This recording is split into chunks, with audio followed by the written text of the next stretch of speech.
Okay, so yesterday we left off, and remember the people would not feed the soldiers, and these kids were listening in, and the soldier was like kind of sneaky with the kids and said, we'll make stone soup. And so some of the kids like jumped down and was like, well, I've got a pot and I've got this. And so we're going to find out today just how that stone soup is going to get done.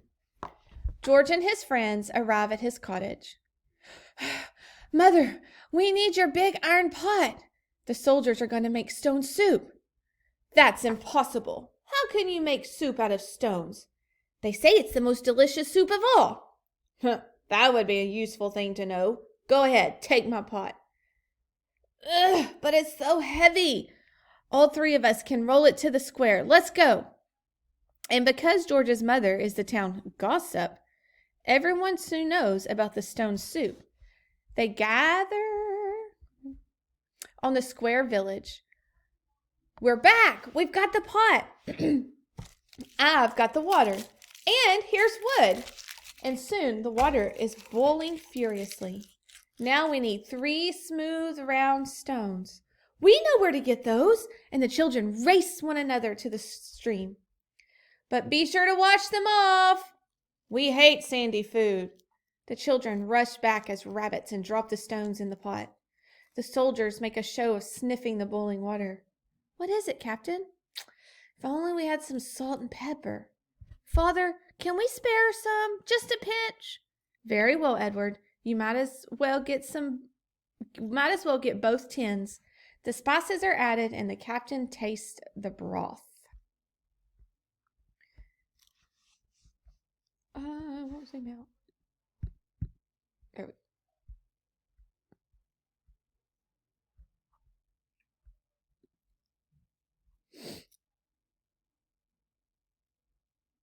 Sorry, internet's problems this morning, it appears. So what we notice is, it may make me log back in, that the captain is kind of tricking the kids, isn't he? He is playing a game on them, and they seem to be falling. So to me, that makes it sound like he's a pretty smart man, if you ask me. But we're still looking for that moral of the story. What was the lesson? So let's see what happens after they get that salt and pepper. Sorry, we had to log back in. Okay, here we go. Captain.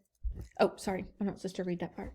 Not bad, but I know what would really make this tasty. Carrots. Mother, may I get some carrots from under the bed?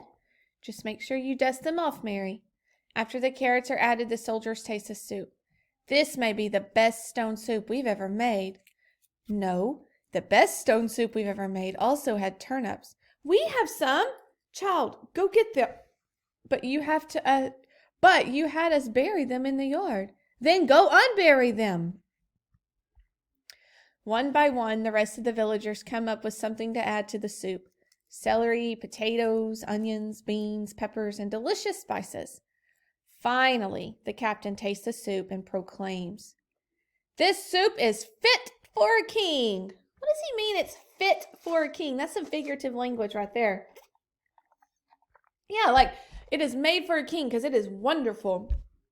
All of you shall have a bowl. Come, neighbors, let's each bring a table to the square. And our benches too, and torches. Let's bring bowls and spoons. When the villagers placed their tables together in the town square, they formed the longest banquet table ever seen. Look, my mother's returning with bread. And I see fresh butter. Make way for the cider. What a feast the villagers and the soldiers shared that night. This is the best soup I've ever had. I have to admit, it's a lot better than plain old carrot and water soup. It's been years since I've tasted your wonderful bread. Then, here's an extra slice to make up for lost time. Now, we've eaten our fill. Let's bring out the pipes and drums. And tell stories. Oh, how I've missed those. Let's have singing and dancing. Hooray! And when the feasting and singing and dancing are over, the villagers led their new friends to the best beds in town. Good night. The next day, the soldiers prepare to leave. The children skip alongside them until they reach the edge of town. We're so glad you came to our village. To think our families all feasted together last night. We've never seen such a thing happen here before. I wish we could have stone soup every night. Oh, you can. We shall give you the recipe.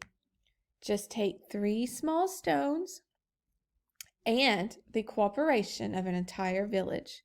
And with that, the soldiers marched down the road, a bounce in their steps and their stomachs happily full of food and comfort. Okay, so I want us to take a minute and think about what was the moral of this story? Like, what was the lesson that we could learn from these characters and the townspeople? And I think that the lesson that we can learn is that when people work together, things are better. When you just keep things to yourself, you don't have as much. But when you share and you come together as a community, that it can lead to happiness and good things.